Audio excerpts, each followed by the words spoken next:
Thanks very much. So welcome everyone, and I'm very honoured to be the first speaker on track one of today's event, which I know from looking at the speakers and the content list is going to be an amazing day of content. So, as Sharon kindly said, welcome to my talk, Zero to Mobile Hero, an intro to Xamarin and cognitive services. It's going to be a bit of a whistle-stop tour, as some of the subjects we're covering I could give whole dedicated day talks on. So this is quite high level, but hopefully it will just get you an idea to get started, keep you excited, to sort of have a play with it and see where you want to go from there. So this is your average geek. You know, they do a bit of tinkering with different things in their spare time, but they also know a bit of programming, and they've had an idea. Like most people, or a lot of people around the world these days, we have smartphones in our pockets, and we might want to start actually doing things with the smartphones in our pockets, maybe making apps for it to show off to our friends. And that's where, you might want to start using something like a language that you know. So a lot of us might be .NET developers, and so we might know certain languages, what have you. So we might want to use .NET to get started. So one of the options that you've got for writing apps for your mobile phone in C# or the .NET framework or .NET ecosystem, sorry, is something called Xamarin. So the traditional Xamarin approach involves a shared C# backend. So that would be, your shared business logic and all the sort of the data, the models, anything like that you're used to, all the business logic kind of things is done there together. So that would mean that you can share your code across different platforms, because all Xamarin really is a thin C# wrapper around the native SDKs and build tools. So once you actually get down to the nitty-gritty, it's exactly the same build tools and low-level languages that would be used natively if you were doing it the traditional way with something like Swift, Objective-C, Java, or Kotlin. But it just means that you can make the most of the C# and you get the same look and feel across the platforms, which is great. But the problem with the traditional traditional Xamarin approach, as you can see here, is that you still have to do the UIs for each platform. So you still need some knowledge of how to do what's called storyboarding in iOS. And then you've got Android XML for Android. And then if you want to do UWP as well, it's a UWP dialect of XAML. So you still need that knowledge, and that still takes time. And in a world where you want to be, the first to market with your competitors, that slows you down. So a few years ago, but quite a few years ago now, something that Xamarin introduced, and is my personal favorite, is something called Xamarin Forms. So what Xamarin Forms is the same shared C# backend and business logic that you'd have in your traditional approach, but it also shares the UI code, which means that you no longer need to worry about doing, the storyboarding or the AXML or the XAML files. You just write the shared UI. You've got two options for doing this. This is either writing it in code, so C# UI as code as it's called in C#, or the most common and popular one is XAML. It's not quite the same dialect as a UWP XAML, but they are very similar, and so they're both, very intuitive to get started with. So it means that you're already saving time by being able to have the shared UI. But as I mentioned before, it is just a thin wrapper around the native components and build tools and what have you. So when it comes to actually deploying it, once it's on your mobile phone, it looks, or device, not just mobile phones, Xamarin does actually support beyond smartphones. Also supports like Xbox, watches, so watchOS, tvOS, so Apple TV and Apple Watches. Samsung also have a great relationship with Microsoft and Xamarin and develop a lot of ties and things. So that's Samsung Gear watches and Samsung TVs. But as I said, it is the native. It is, once it's down to the low-level code, it's identical to native. So you'll get identical look and feel. So you wouldn't know whether the apps that you're producing were developed using Xamarin or native. It's just the native look and feel. So that's really positive. So we've learned about what Xamarin is, but how do we get started? What tools do we need to start developing these apps, because we're developers, we have different tools and opinions on tools and what have you, but we want to know what choices we've got. So you've got, when it comes to writing Xamarin code, you've got three options. Now, I know there's only two here. I can count. We'll come on to why the third one is missing later. So the first one on the left here is, you might recognize as Visual Studio for Windows. So out of the box, you get Xamarin support as long as in the Visual Studio installer, if you tick the mobile workload, as long as that's ticked and it installs all the tools, that'll give you everything you need out of the box from Community Edition, no money required. You have all the tools you need to get started. So that's the, the SDKs you need, any emulators that might be useful. So the Android SDKs and all that stuff. All the stuff that you need will come out of the box if you tick that box in the installer. The limitation to Visual Studio for Windows, of course, is that out of the box, you can't easily do iOS. So if you create a new project, it will not give you iOS as it will give you iOS as a project, but you won't be able to build and run it on your machine without the use of a Mac. This is due to a limitation imposed by Apple, where they ask you to you have to use the Xcode build tools in order to compile the code and then deploy it to a device. So that's obviously a disadvantage, but there are ways around it. If you've got a Mac at home already, you can just connect to it over the network with build agent, as it's called. It will talk to it over SSH and it will do the work for you. There's even support for things like bringing the iOS simulator that's running on your Mac, bring the window over to Windows out of the box. So you don't even need to have a screen or be sat at your Mac at the time. As long as your Windows machine is connected to it, you're good to go. If you don't have a Mac available, there are cloud-based solutions available, such as Mac in Cloud, where you can rent build space in the cloud with a Mac, and you can tell it what kind of things that you need, and it will go ahead and build it for you. That does require a little bit of setup, but it is still very straightforward. So, don't worry that if you don't have access to a Mac, you don't have to put hundreds of pounds down to buy a Mac. So if you've got access to a Mac, that's nice and easy with the Mac build agent. But apart from that, everything that you'd want out of the box, you can even, set it to be not just iOS and Android, but also UWP will be an option to be created. What's cool as well is that they've done a lot of work around the Mac tooling on Windows. So you can, if things like your versions are mismatched, so maybe your mono installation on your Mac machine is out of sync with Windows, it will bring the boxes over to your screen and say like, hey, this is out of date, or you need to accept this license agreement. You can just click go and it will go ahead and do everything you need, again, without needing to connect to your Mac, apart from obviously the Mac build agent, but you don't need to physically connect to your Mac. There's also been a lot of work going on with something called Xamarin Hot Restart, which means that although for releases and certain deployments, you will need access to a Mac, but one of the great things they've done with Hot Restart is do it so that the amount of times you need to be connected to a Mac is minimized. So actually now you can directly connect an iOS device into your Windows machine and debug on the iOS phone right there in your hand without needing to connect. And that's quite exciting in the Xamarin world because that was only introduced recently. So that's Windows. So then the other image you've got there on the right is Visual Studio for Mac. So this started life a long time ago as Mono Develop on a Mac. Then it got rebranded as Xamarin Studio.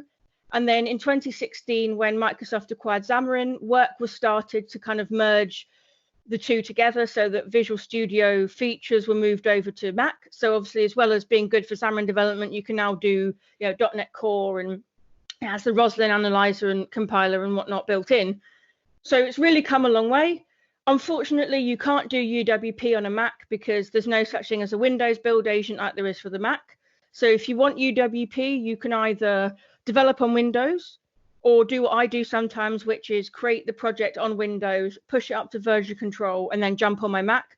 It will mean that the UWP project you can't run on your Mac, but because it's shared business logics and shared UI, you can carry on developing your project knowing that apart from maybe some tweaks you might want to make later, you can just carry on and run UWP from a Windows machine later. As I mentioned earlier, there are 3 choices. And as I mentioned, I can count. The reason that one is missing is because the third option is Rider from JetBrains. So Rider is, I believe, is a spin-off from IntelliJ. So it's JetBrains' own IDE. I've heard really positive things about it from not just .NET developers, but also Xamarin developers. The reason I left it off here is just because I've not used it myself. So although I've heard positive things, I don't know enough about it to stand here and tell you any of the ins and outs in terms of useful things to know about it. But if you do like Rider already, just to let you know, it is an option. So now we're left in a quandary. We know that we want to use Xamarin because it allows us to use the .NET ecosystem that we know and love to develop our applications. But we've got a choice. We know what tools we want, that we need to get started. But now we have another choice. Now, if any of you watching are musically inclined, you will recognize the highlighted notes as C# and F#. The reason I did that is because, as you may know, 2 of the languages in .NET are C# and F#. Because actually, Xamarin supports both, and possibly Visual Basic, but don't quote me on that. Just stick to C# and F#. So if you're a functional programmer and you write in F#, Xamarin is still an option to you. So you still can use .NET, but you don't have to use C#, which is fantastic. So enough talking about Xamarin. Let's actually write some code now. So if I just switch over to Visual Studio, let's just quit out here. Visual Studio wants to show. Typical. It's always live demos, isn't it? I should have made a sacrifice to the demo gods this morning. That's fine. Let's do that. There we go. So what we've got here is a brand new project. Just minimize all of these for now. Don't worry what they are. So this is a brand new out-of-the-box Xamarin Forms project. So in Mac, it's just File, New Solution, and then there's an option for blank Forms app under multi-platform app. So this is where you can pick the languages. This is completely out of the box, blank, as far as I know. We'll find out. So because I created it on the Mac, you can see here that we've got 3 projects. We've got iOS and Android. So these are both what we call project platform, sort of platform projects or project sort of specific. Don't worry too much about these, but if you've ever done any native development, you'll recognize the structure of the project. You've got the info plist, which just does things like the app name and version number. Entitlements plist just lists what you've got access to. So it's completely the same as native, it's in C#. And then you've got the app delegate, which don't worry too much. This might look a bit scary if you've not seen this before. But the main thing to note here is out of the box, it already initializes Xamarin Forms and then says load a new app, which we'll see shortly what that is. So that's the iOS project. So that means that you can target that and it will run your app as iOS. Then you've got Android. Again, it's the layout that you'd expect if you've ever done Android development. You've got your resources with your layout. Then you've got your drawable folders where your images go. Main activity, a bit like the app delegate. Initializes Xamarin Forms and loads the app. So if you ever want to do anything that you can't do shared, which is becoming rarer and rarer these days in terms of components, that's where you go to start, the platform projects is where you go to do those custom renderers. But as I said, there's so many shared components now, don't worry about it. Just wanted to talk you through what you see in a new project. If you created this on Windows, you might see .uwp as well. But the main thing to look at here is this project here, which we call the shared project. This is just a .NET Standard 2.0 project, which is super helpful. And it means that you can, it's just .NET Standard. So if you've got any other projects that work with .NET Standard or code that you want to share, you can, bring that in as a project and it will be supported. The main things to look at here are the app.xaml.cs. So if you've ever done ASP.NET MVC, you might be familiar with this idea of partial classes. I believe in, is it Razor Pages? Is it html.cs or something, but yeah, don't worry too much. Basically, every XAML page comes with a partial class. In this case, this is the app that we're referring to. So in the platform level, when it said, hey, go and make this app, new app, that's what this was calling. And all this main page is doing is setting the root page of our application. So that's where this main page comes in, and we've got it here. So if we load it, as I mentioned before, one of the things you can do with Xamarin Forms is write your UI in XAML. So this is fairly straightforward. If you've ever done UWP, this might look quite familiar. We have got the content page, so that's just the outline. We declare some namespaces, but again, that's all out of the box. This is just the code that you get out of the box. But we're going to make some changes now. So one of the sort of apps that you might want to make, and is a good starter, is a counter. I know counter's quite useful, especially say at the moment we're in lockdown. Maybe you want to get some exercise. You maybe want to make a makeshift basketball hoop in the garden, and you want to just get some exercise alone by playing a bit of basketball. You might want to keep count of the amount of points that you've scored in your practice.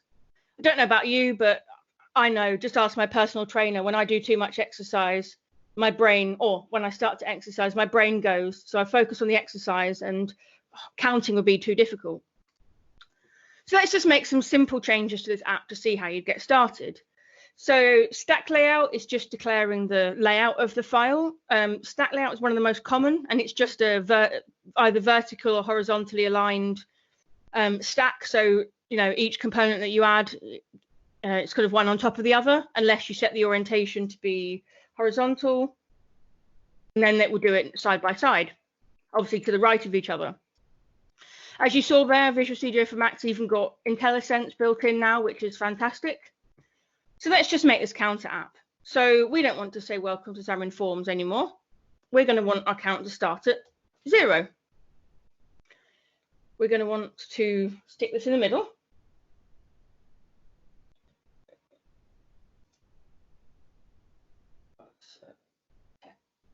I'll worry about that later, but we'll see how it looks. So we've got the text here. We maybe want to give it a text color. So we'll give it, normally when I do this, I get people to pick, but we're going to pick pink. Why not? Let's do hot pink. So we've got the text. Again, all these attribute names are very intuitive. We maybe want to make the font size bigger because we want to be able to see it. Let's do 72. We've set the text color, and if you hover over it, you can see you're getting a tooltip, which is helpful. That's actually using an amazing productivity extension called mFractor. So most of you will know ReSharper on Windows, which is fantastic, but ReSharper obviously isn't on a Mac. So you can get something called mFractor for Visual Studio for Mac, which is fantastic for Xamarin development. So we've set our font size, but we maybe want to give it a name because we're going to want to reference it at some point. Let's give it a name. We'll call it count label. That's pretty straightforward. So we've got a label, but now we want a button because we want to actually click a button that makes it get bigger. So we'll set the text to be increment. Okay, we'll do our score because we're playing basketball. Font size to be fairly big, and then we just want to do, if it's clicked, what happens. So we'll do yeah, there we go. Cool. So so that's just saying when we click it, call this method here to, you know, actually handle what happens. But you're probably thinking, well, what does happen? Where is it looking for that? And that is where these partial classes come in. So if we open up this here, let's just delete here's what I prepared earlier. No one saw anything, gone, bye, there we go. So apart from the code that I've forgotten to delete when I was testing it this morning, this is just what you get out of the box. So it's just initializing those components, which is part of Xamarin Forms. So if we think about the count, what kind of things we're going to want to need? Well, the first thing we're going to want is something to keep score of the counts. So we'll do int count equals 0. And then we just want to handle what happens when it's clicked. So if we do that increment, so it's going to be public void increment counter clicked.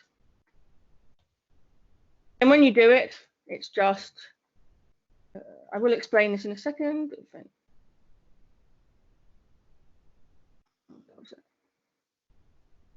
Oh, it's okay. There we go. So let's have a look at the quick fixes.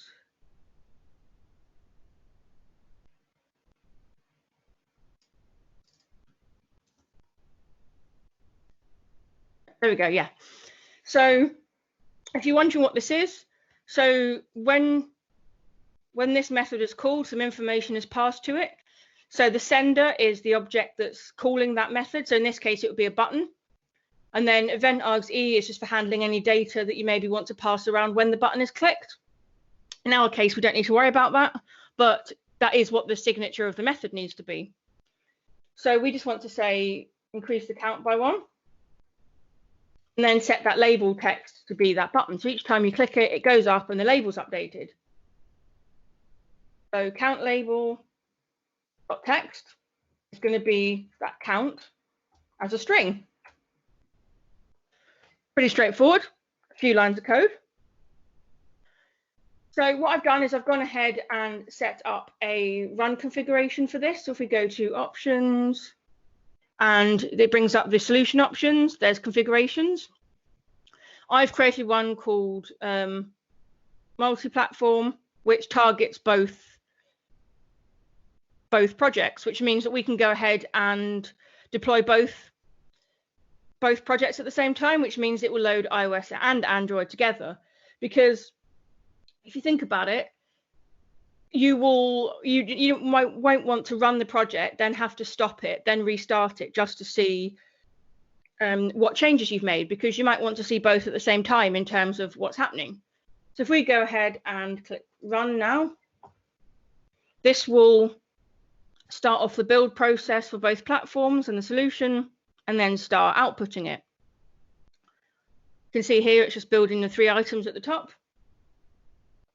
The first time you do it, it can take a few minutes, depending on your machine, but you know, an Android has historically been the slowest, but they've been doing a lot of work with Google to try and improve those times, because a lot of the time the slow Android stuff is to do with the tooling rather than Xamarin. So I know a lot of the time people get frustrated or impatient and then, oh dear, I've upset something. What have I done? Okay, this is what happens when you run old code, but that's fine. We can do here's what I prepared earlier. So if we jump on here, right, this was fine earlier. Well, how's it gone? I think slowing down now.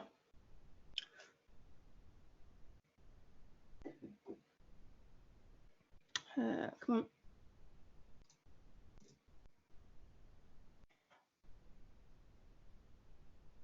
Let's just clean this all. If it doesn't work, I'll just load the iOS simulator where I've got a version of this running already. But yeah, it's very straightforward. A few lines of code will generate an app that works across platforms.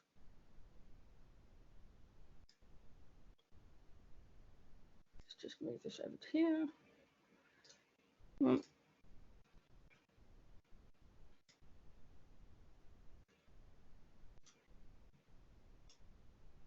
There you go. So this is just while we wait for that to sort itself out. Is that going to work? I have too many counters, you see. Live demos. Who do them?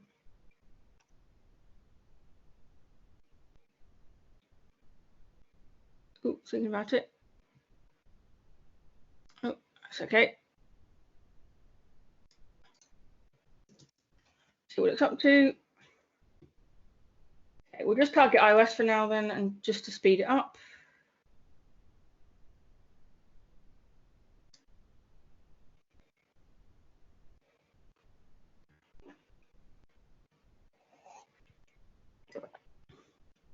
But yeah, obviously this is, as you can see, it's got updates to it, for example. So if you are doing this out of the box, this kind of thing won't happen.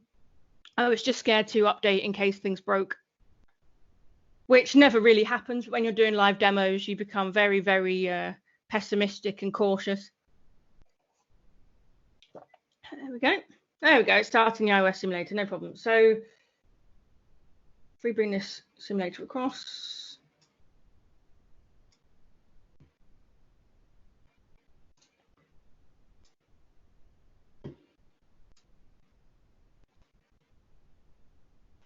Oh, it's on the wrong screen. How do we?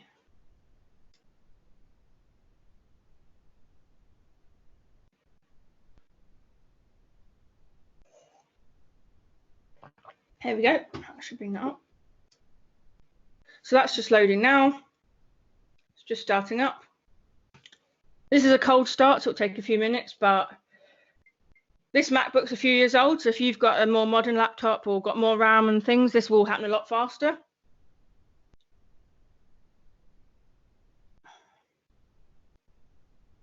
There we go. So it's just thinking about it. There we go. Cool. So it's just, so I didn't set the layout properly, which is obviously something you'd want to do. You'd want to just tell it to be further down the screen if you've got more content than just this, otherwise it's getting squished.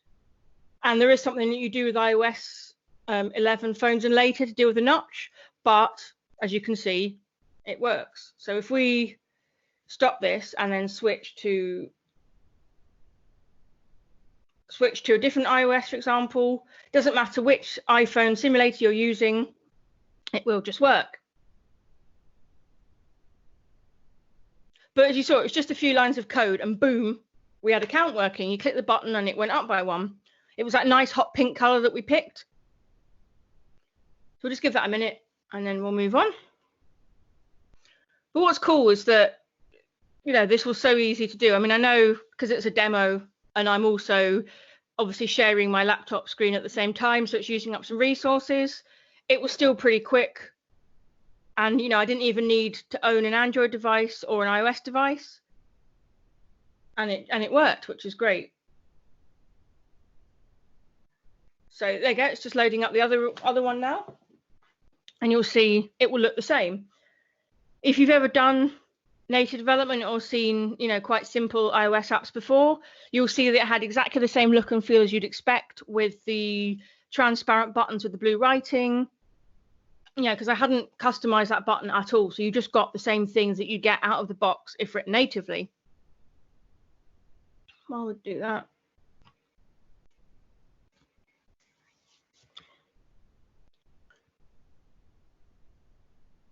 See, when I do this in this is the first time I've delivered this content as a virtual event, which is quite new. But often I tell really bad jokes when I do this live. I think a lot of people groan at my dad type jokes.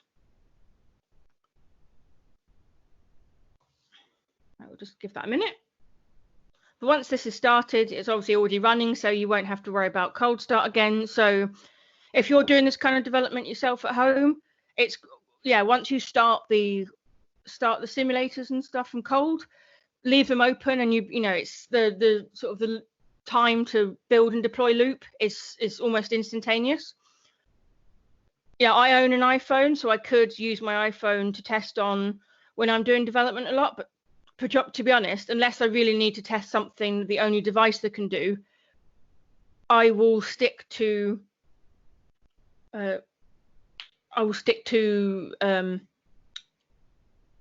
using the simulator because it's so much quicker. Right, we'll wait for that to load. Oh, there we go. So we'll just wait for that to load. Cool. So you can see exactly the same look and feel, just different device. Cool.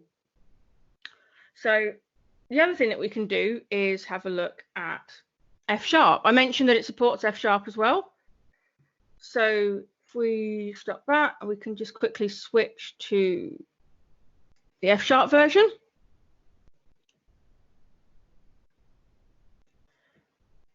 So this again will look very familiar. The main page is written in XAML. Apart from a couple of syntax changes here for the button click and the text, The majority of it is identical. If you have a look at the F# side where the business logic is, so this uses, I need to update this package, but I'm scared to, but it's now called Fabulous. But the great Don Syme, the benevolent dictator of F# and an absolute genius, he's been working with the Xamarin team at Microsoft to nurture the marriage between Xamarin Forms and F#, which resulted in this Fabulous library, or as it used to be called, Elmish for Xamarin Forms.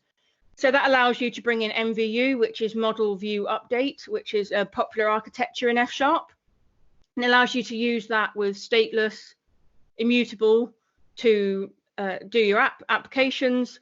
But it's still pretty simple. You know, you can increase it by 1. You can decrease it by 1. I know F# can look a bit scary to anyone that's not seen it before, so don't worry too much. I just wanted to show you that it's still very easy to get started in both languages on the platforms, and when you run it, it would have the same look and feel as you'd expect. So if we jump back to the slides now, slides, there we go. Let's just do it from here.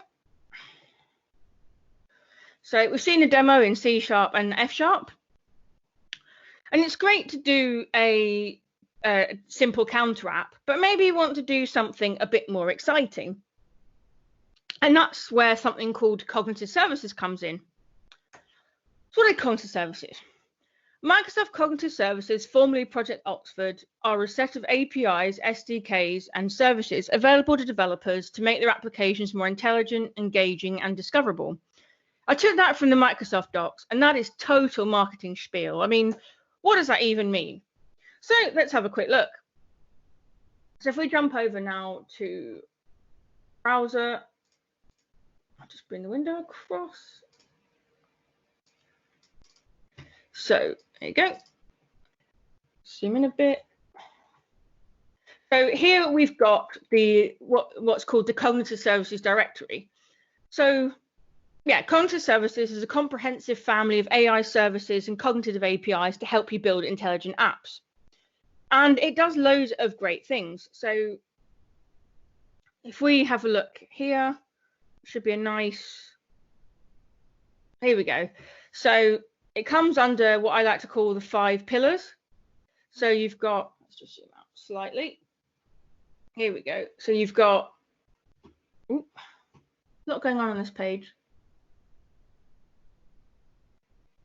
Here you go. So the 5 pillars are decision, language, speech, vision, and web search. So decision, yeah, things like anomaly detection, content moderation.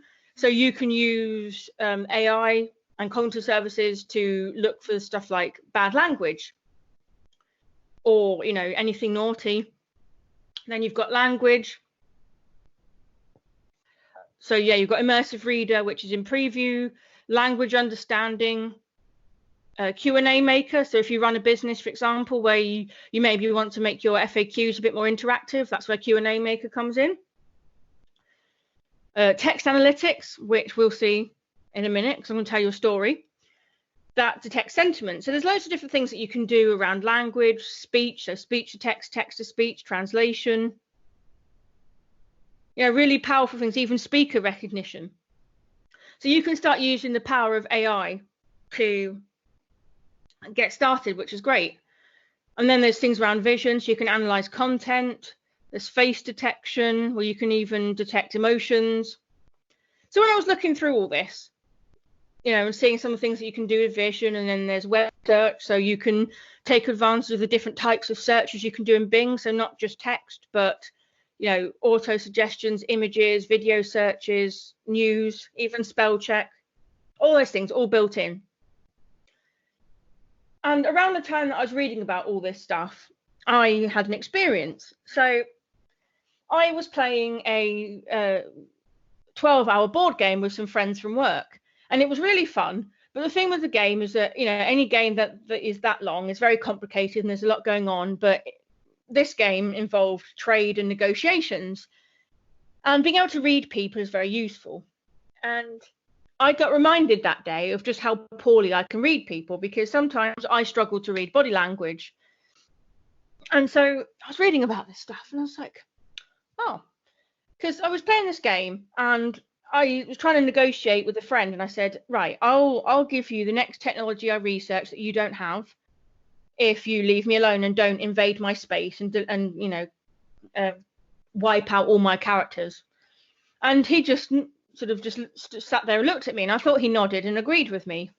No, next round he invaded me. Thankfully I just about survived, but it wasn't good.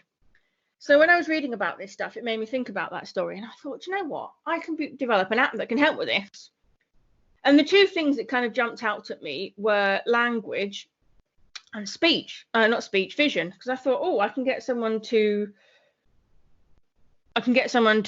have a look, you know, analyze the pictures of emotion so I can learn about it and things like that. So I actually went ahead and built an app called Body Language Assistant. So I'm just going to share my screen with you now so you can see this in action. It's a cool app. I'll show you it in action and I'll show you how it was done. So I'm just going to share my phone screen with my laptop. Bear with me.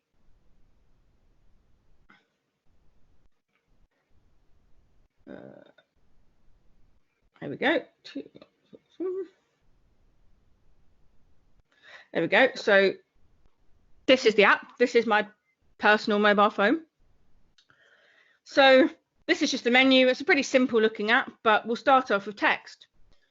So in 2018, I was very lucky to get given a ticket to go to Microsoft Build, their annual conference in Seattle. And while I was there, I watched a friend of mine, Brandon Minnick, give a talk on cognitive services. And he was using an example of a message from his boss where he was trying to sense if his boss was being sarcastic or was cross at him about something. And I got it completely wrong. So when I was thinking about this app, I remembered that story and I thought, yeah, this could be quite useful. So I put in this sentiment analysis. So we can just do something pretty simple like Azure is the best. Click analyze, and boom, in an instant, it's gone off, analyze the sentiment and come back, and yeah, it's positive. Cool. Let's do something bad. I don't know, COVID-19 is the worst. We all know that. Cool. So as you can see, the response is quite sarcastic. That, of course, is me being sarcastic because, as you can imagine, it's machine learning, it's computers, it's very, very powerful, but it can't obviously do sarcasm. But you can, you know, handle the results as you wish. So in my case, I decided to be sarcastic, and then we could just do something different. So I don't know, John Smith. Yeah, you seem normal to me. So pretty straightforward stuff. So we can have a look at how that was done, and then I'll show you the other cool feature, my favorite in the application. So we can come out of here. Oh, wait, if you over to that. So if we come back to here, what we're going to do is we're going to load the code and have a look how it's put together.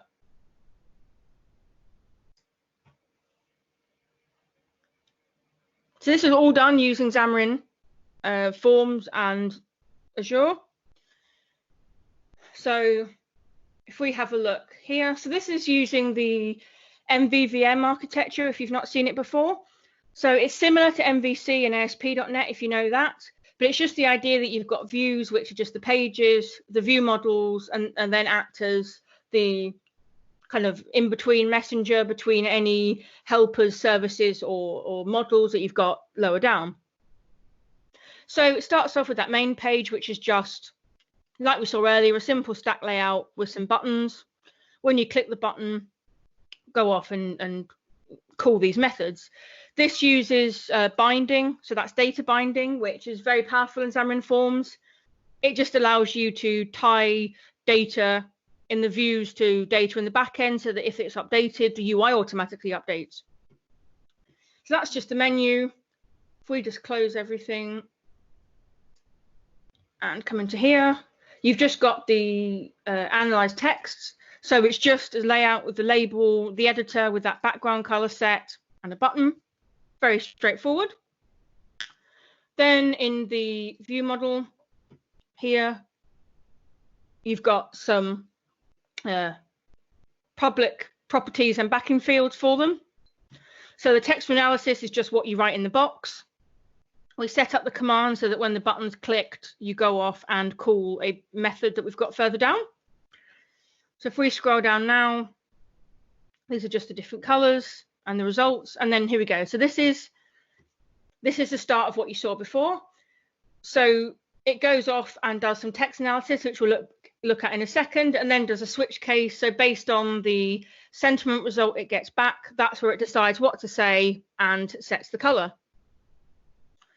So that analyzer is something that I've got here in this text analyzer class. So it's all just C#. There's nothing fancy going on. So when it comes to interacting with Azure services or Cognitive services in this instance, you've got two choices. You can either use REST or you can use the SDKs. So for the text analysis, I used REST and just create the HTTP client.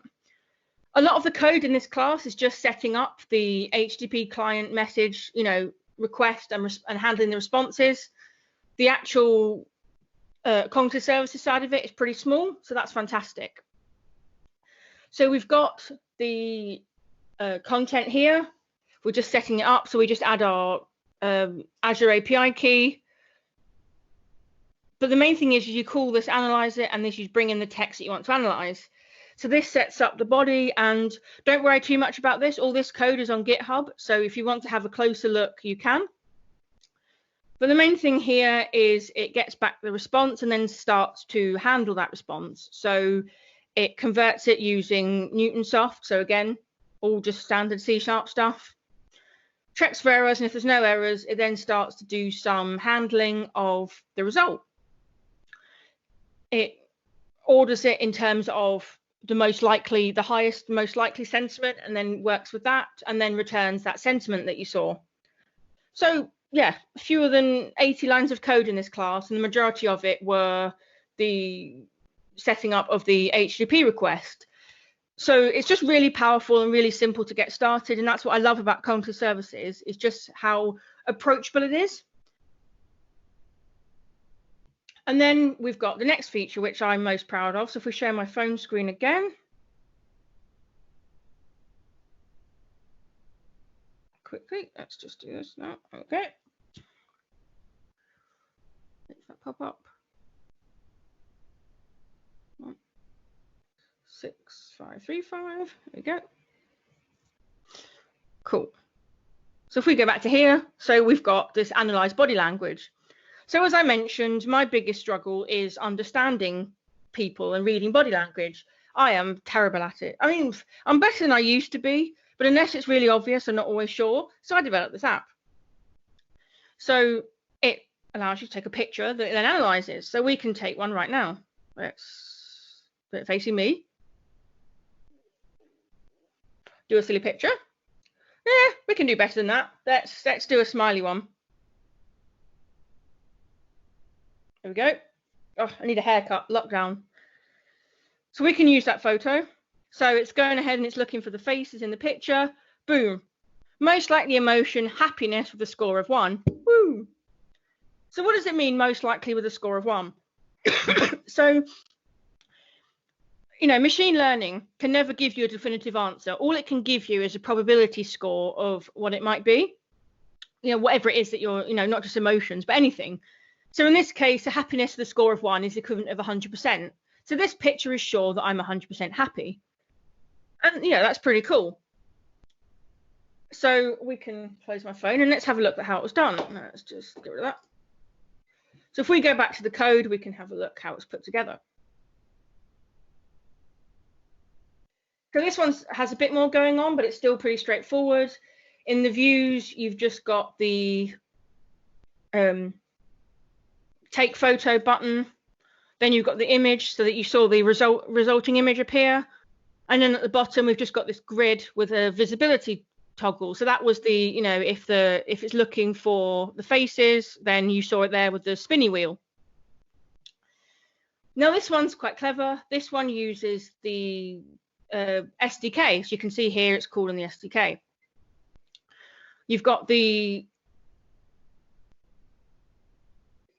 you've got the setting up there. So one of the cool things that developers have done for Xamarin Forms projects is create NuGet packages and libraries, because there's some native features that you might want to use, in this case taking a picture, but it might be things like checking for the battery life or checking internet connectivity, all those kind of things. How you'd write the code to achieve those things on each platform is different. And so really smart, kind, generous people have written libraries to make that easier. So you don't have to worry about writing at the platform level how you do stuff like take a picture. All you need to do is call that library from your shared project and it will handle the rest.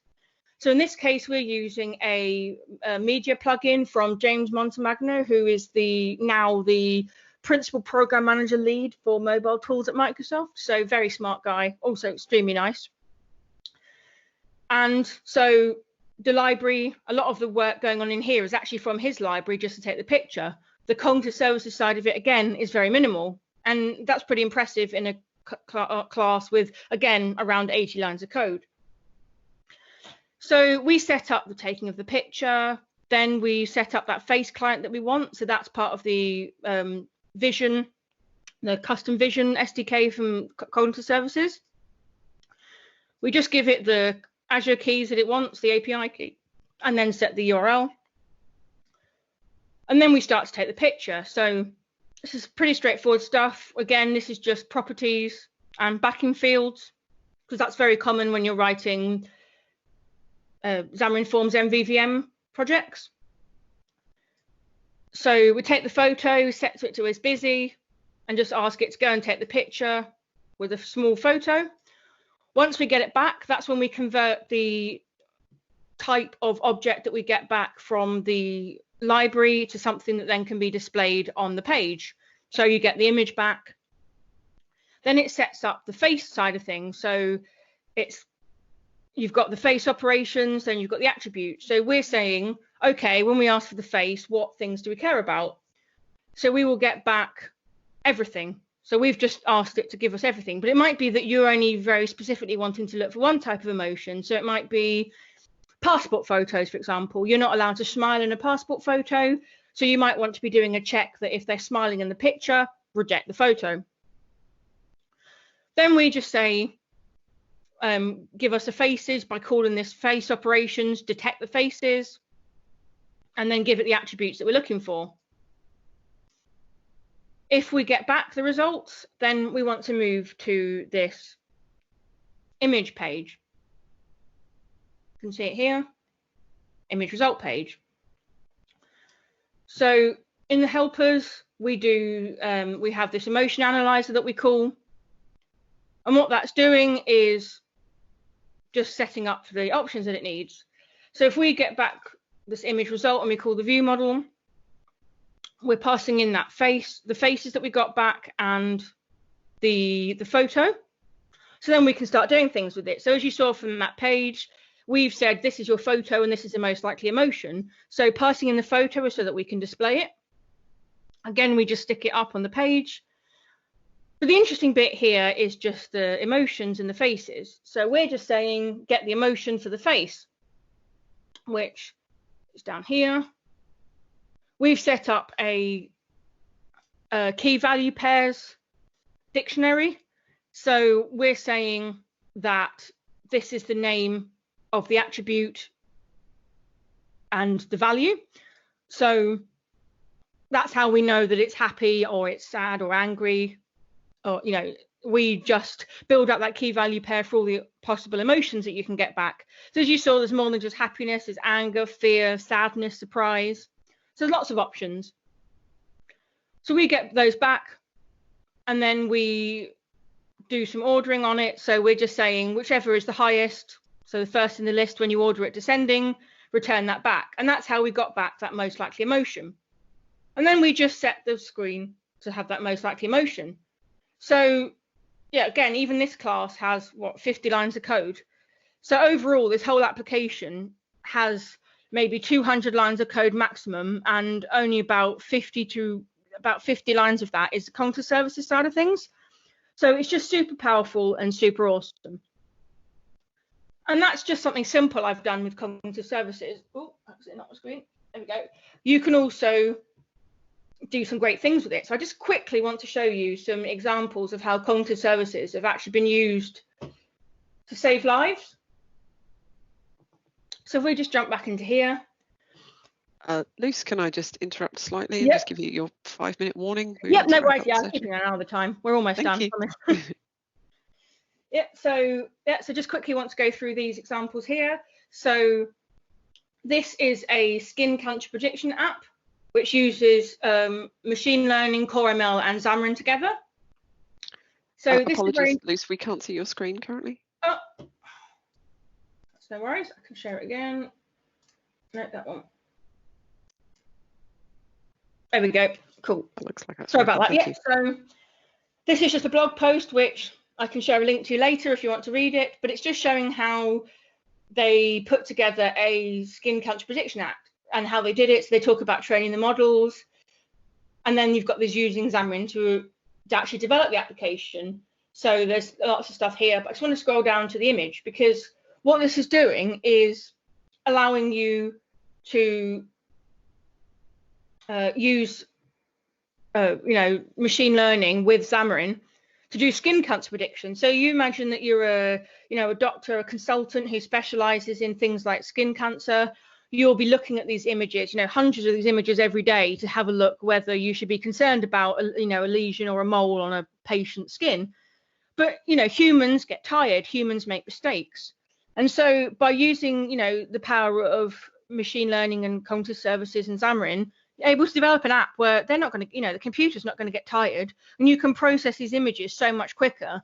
So potentially a patient that does need to have their, skin issue looked at closer, who potentially may sadly have cancer, could get spotted a lot sooner, saving their lives potentially. So I just thought that's, a really amazing use of Xamarin with machine learning. Another quick one I want to show you is mobile chest X-ray. So this was actually done by some interns at Microsoft Garage, which is their R&D department. They built a chest X-ray app with machine learning and Xamarin. So if we just zoom in on this picture, so what this does is you can either take a photo or import a photo, and you can have a look at mobile X-rays, and it will do some analysis on it. So in this case, it spotted pleural thickening. So you imagine somewhere in like the developing world, for example, they might have access to medical staff who are qualified to take the X-ray, but they might not have access to staff who are able to analyze these images accurately, because a consultant who's qualified in chest and heart and all those things, cardiothoracic, they might not be there in a rural area where a doctor's visiting.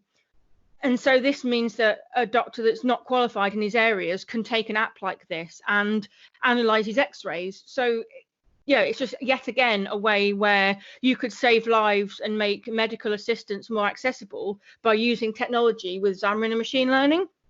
So it's just a couple of examples I wanted to show you, because I just think it's super cool. I'll share links later to these, so that if you do want to have a look more into them, by all means that you can. If we just jump back to the slides, so let's just have a look. There we go. So we've seen the amazing examples. So this is just my very poor World Your Oyster picture. But yeah, literally, there's so many things that you could do with it beyond just a counter or doing some body language analysis. But certainly for me, I don't write code as much as I'd like to these days, and so I really love how approachable cognitive services is to get started. So today you've learnt what Xamarin is, you've seen how to get started, you've seen examples in 2 languages, and you've also discovered how we can use cloud computing with cognitive services to do some really cool things. And with that, thank you, and I'm open to questions if anyone has any. Thank you so much, Luce. So much covered in the session there. It was insane. And you even had some fun with your demos, so that's always nice to see. Yeah, it's all right. You get used to it. You have to make a sacrifice in the morning, really. I forgot. We don't have any questions specifically, and we are just about out of time. But is there anything you wanted to give us around where people can get started? Where's the right place to go and get started? So the best place to go, if I just jump back to the browser that I had open a minute ago, is if you just go to xamarin.com, of all places. there is it's a really good set of resources when it loads. But as you'll see when it loads, it gives you some access to the Microsoft Learn modules on Xamarin, which is all free. There's also a lot of video content. So on Channel 9 and the Microsoft Developer YouTube channel, there's also a Xamarin Developer YouTube channel. So there's a lot of content out there. On the slides, I included my Twitter handle, which is @LuceCarter1.